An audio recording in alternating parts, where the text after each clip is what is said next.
본문 요엘 2장 28절에서부터 30절 꿈을 가진 자의 복이라는 제목입니다. 꿈을 가진 자의 복. 추측이지만 한국과 일본 두 나라 중 어느 나라가 더 잘 살게 될까요? 일본은 얼마 전까지만 해도 세계 제2위의 경제 강국이었습니다. 여기에 대해 일본 학자의 연구 논문이 있습니다. 이누미야 요시우카라는 박사가 주체성과 대상성으로 본 한일 비교 연구라는 논문에 책을 냈어요. 논문에서 한국인과 일본인은 자존감은 비슷한데 비현실성 낙관론에 대해서는 한국인이 일본인보다 100배 이상 높다. 그렇게 나왔어요. 그러니까 일본인들은 현실에만 충실할 뿐 꿈이 없지만 한국인은 좀 허황되긴 하지만 모든 꿈을 가지고 산다. 그렇게 연구가 된 거예요. 그러니까 비현실적인 것이지만 꿈을 갖고 살고, 그러나 일본 사람들은 현실에만 충실하지 꿈에 대한 것은 하나도 없다. 그렇게 논문에 이야기했어요. 이렇듯 저렇듯 한국인은 꿈을 가지고 사는 민족입니다. 이 꿈이 한국을 발전시키는 원동력입니다. 앞으로도 한국이 전 세계적으로도 뛰어난, 앞서가는, 세계를 선도할 가장 위대한 나라가 될 것이라 확신한 것이라 생각하는 것은 바로 이 꿈이다 이 얘기예요. 이 꿈이 없기 때문에 나라가 망하는 거예요. 그러나 꿈이 있기 때문에 발전성이 있고 미래가 확실하고 보장된다는 얘기입니다. 한국인들은 꿈을 가지고 계속해서 발전하고 있어요. 꿈이 있어요. 미래가 있단 말입니다.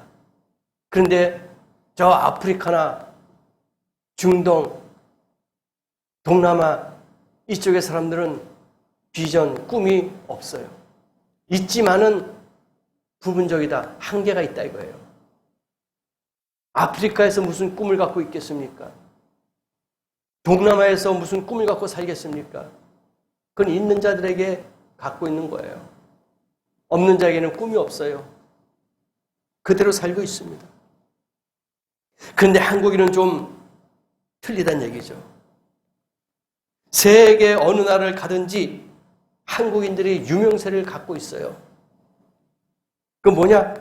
꿈을 가졌다는 것은 위대한 일이다 이거예요. 세계 지도를 펴놓고 볼 때 한국의 그 땅덩어리를 보면은 너무나도 작아요. 그 작은 것 중에서도 남과 북이 또 갈라졌어요. 정말 메주콩만한 거야. 너무나 작아요. 지금도 세계의 많은 나라들은 대한민국이 어디에 있는지도 몰라요. 대한민국 이름도 모르는 나라들이 지금도 있단 말입니다. 그만큼 작은 나라예요. 그런데 전 세계를 움직이고 있어요. 대단하지 않습니까? 유럽이나 아프리카나 중동이나 동남아 갈 때 우리나라 여권은 프리패스야. 192개국을 비자 없이 다닐 수 있어요. 세계 2위예요. 1위가 일본이랍니다.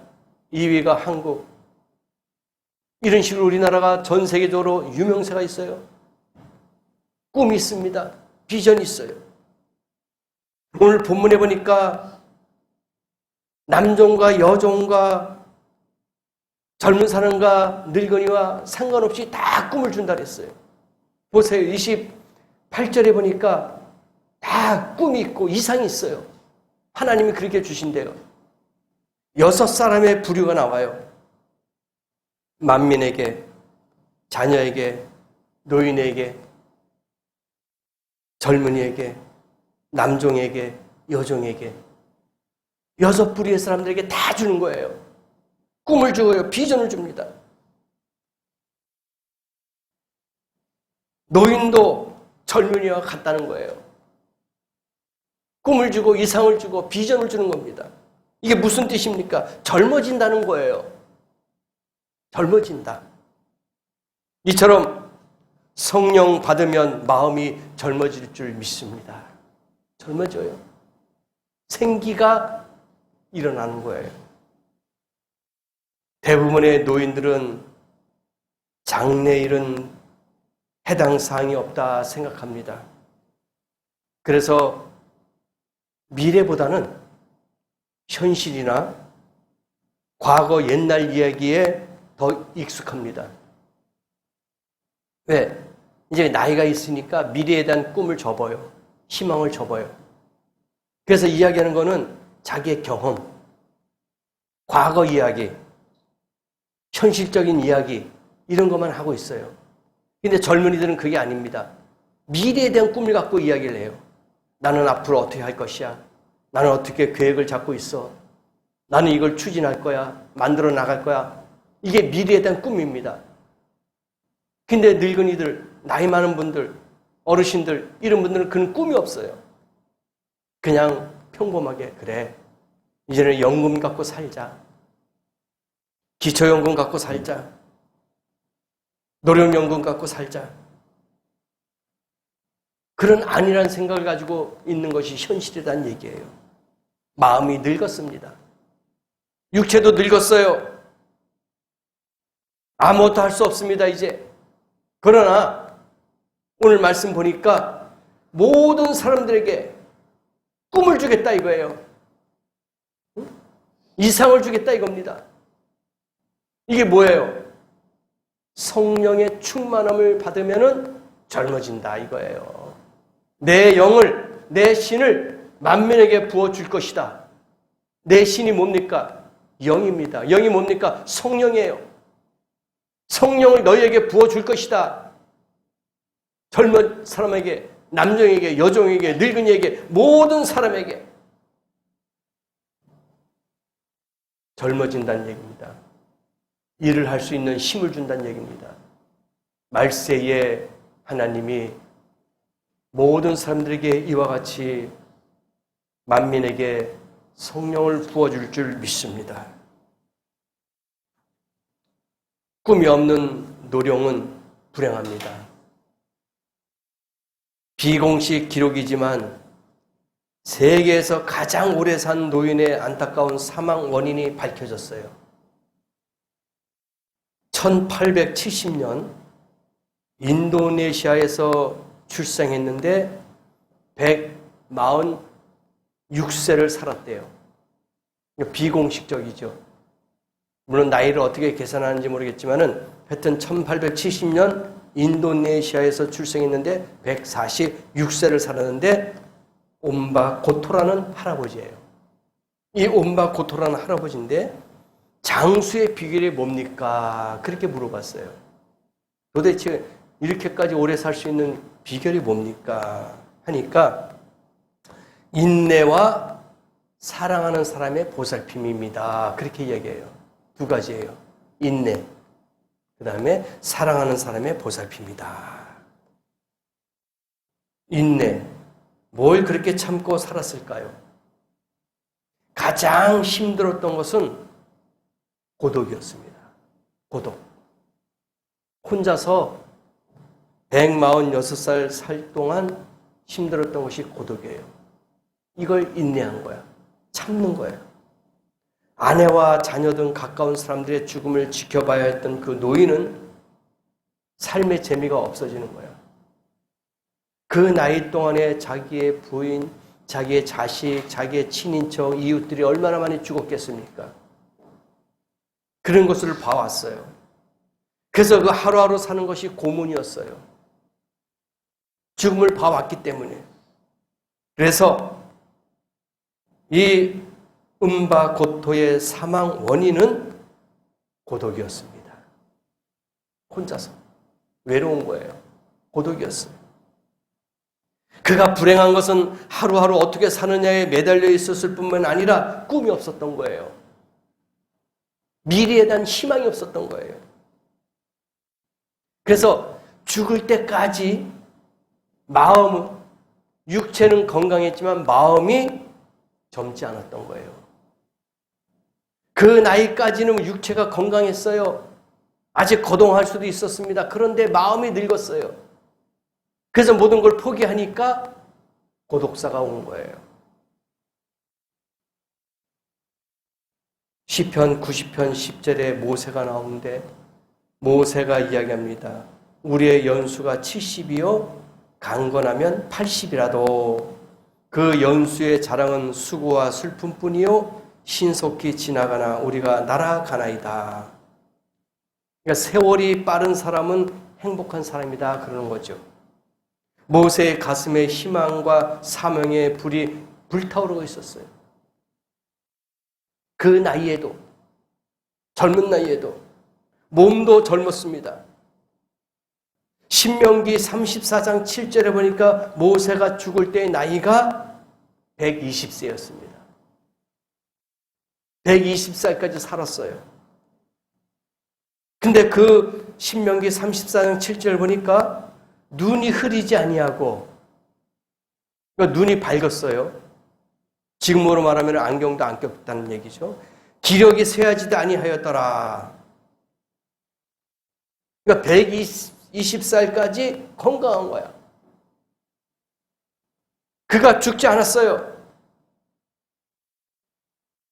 그때 당시 연수가 70에서 80이야. 그런데 모세는 120세였단 말입니다. 그러니까 얼마나 오래 살았어요. 그 당시 모세가 70이고 강건하면은 좀 더 살면은 80인데 그렇게까지 이야기를 했는데 모세는 120세. 근데 모세가 아파서 병들어서 간 것이 아니라 하나님이 부르셔서 갔어요.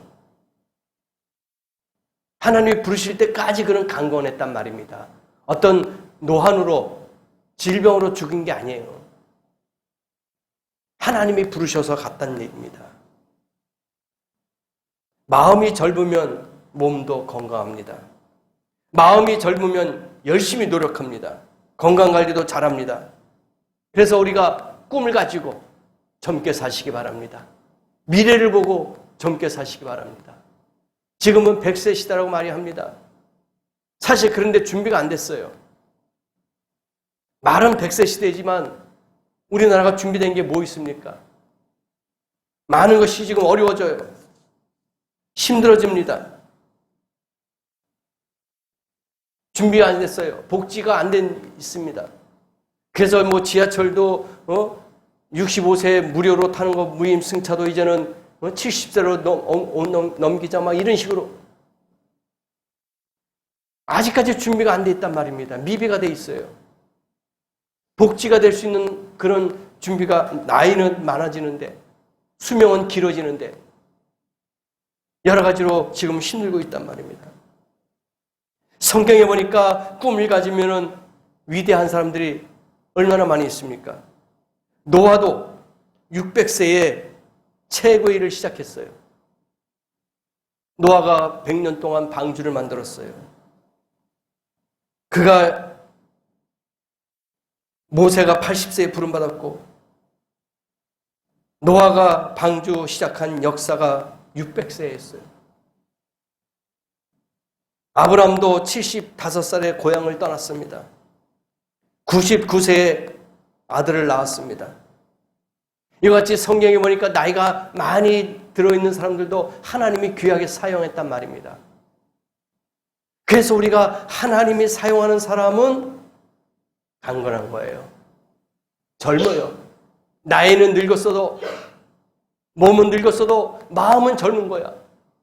그래서 하나님이 그들을 사용하시는 겁니다. 어느 사장에게 누군가가 물어봤어요. 사장님, 어떤 사람을 쓰고 싶습니까? 어떤 사람을 지용으로 채용하고 싶습니까? 하고 사장에게 물었어요. 사장이 이야기합니다. 나는 똑똑한 사람 쓰고 싶지 않습니다. 착한 사람 쓰고 싶지 않습니다. 나는 회사에 대한 꿈을 개발하고 아이디어를 찾는 사람을 쓰고 싶습니다. 그런 거예요. 착한 사람 필요 없대요. 똑똑한 사람 필요 없대요. 단지 꿈을 갖고 아이디어를 창출해내는 사람, 이런 사람이 회사에서 필요하다. 그렇게 이야기하는 거예요. 하나님도 마찬가지입니다. 꿈은 사람을 위대하게 합니다. 꿈을 가지면 강해져요. 무엇이든지 할 수 있습니다. 빅톨 플랭크라는 정신분석 학자가 있어요. 그가 책을 냈는데 사람은 무엇으로 사는가? 라는 제목의 책을 지었어요. 그 책은 지하 나치에서 끝까지 견뎌냈던 사람은 마음에 분명한 희망을 가진 사람, 분명한 기다림이 있는 사람, 사랑하는 애인이나 아내, 가족이 기다리고 있는 사람, 돌아서서 자신이 꼭 이룩해야 할 일이 남아있는 사람들이 살아남다. 그렇게 해요. 정신적으로 분석해보니까 그런 거예요. 그냥 희망이 있는 거야. 내 사랑하는 가족, 아내, 내 부모님을 내가 봐야 된다. 이런 희망을 갖고 있었습니다. 그리고 내가 살아 돌아가면 꼭 할 것이 있다. 이런 미래의 계획을 갖고 있는 사람, 의지가 있는 사람, 이런 사람들만이 나치의 그 치하에서 살아남았다는 얘기입니다. 이와 같이 꿈을 갖고 있으면 우리가 강해져요. 꿈이 없으면 망합니다. 우리의 몸도 망해요. 천국의 희망을 가져야 됩니다. 천국의 희망이 없으면 안 돼요. 요단강만 건너가야 되겠지? 아닙니다. 적과 꿀이 흐르는 가나안 땅을 바라보면서 가야 된단 말입니다. 천국을 향해서 우리는 걸어가는 나그네 아닙니까? 이 땅에 있는 것만 보지 마시고 천국에 있는 것만 보라 이거예요. 그래야지 강해진다 이겁니다. 요한복음 14장 1절에서 보니까 너희는 마음에 근심하지 말라. 하나님을 믿으니 또 나를 믿으라. 내 아버지 집에 거할 곳이 많도다. 그렇게 하면서 3절까지 쭉 이야기합니다. 아버지 집에 거할 집이 많으니까 걱정하지 말아라. 두려워하지 말아라. 근심하지 말아라. 내가 다 예비해놨다. 준비해놨다. 나 있는 곳에 너희도 있게 할 것이다. 이게 얼마나 큰 위로입니까? 이게 힘이에요. 이런 꿈을 가지고 더욱 강해지시기 바랍니다. 하나님이 여러분을 축복하실 것입니다. 29절에 뭐라고 나와 있습니까? 내가 이적을 하늘과 땅에 베풀이니. 그렇죠? 여종에게, 남종과 여종에게 내 신을 29절에 내 신을 남종과 여종에게 부어줄 것이다.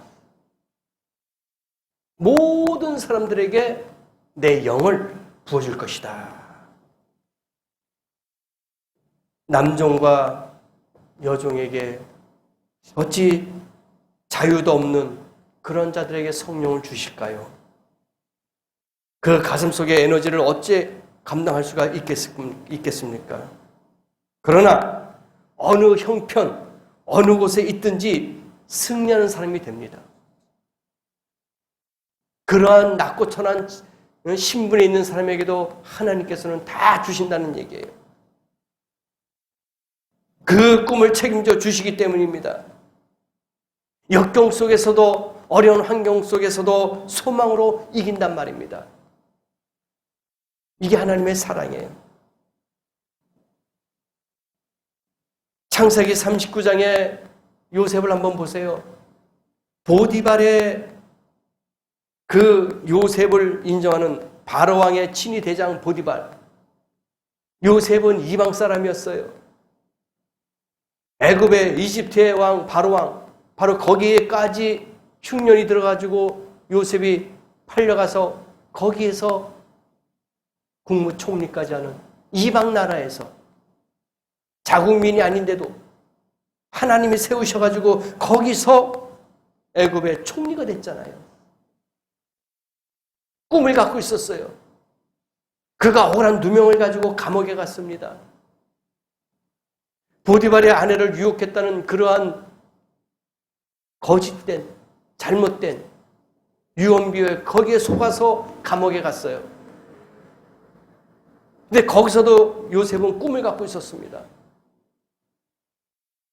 꿈을 갖고 끝까지 지켜낸 결과 온 땅에 7년 흉년이고 7년 풍년이 오는 그 기간을 요셉이 잘 견뎌내고 지혜롭게 만들어냈어요. 총리까지 가는 그러한 기적과 이적을 만들어냈단 말입니다. 그래서 창세기 41장 보니까 이 보디발이 요셉에게 이야기합니다. 너는 지혜롭다, 똑똑하다, 정직하다. 그래서 모든 살림을 다 요셉에게 맡겼어요. 그때 당시에 보디발이 가지고 있는 재산, 종, 노예들, 모든 재산, 요셉에게, 이방 사람에게 그걸 맡겼어요. 이건 말도 안 되는 거예요. 가지고 도망갈 수도 있어요. 팔아서 도망갈 수도 있었어요. 그런데 믿고 너는 내 집을 다스리라. 내 백성이 다 내 명령에 복종하리라.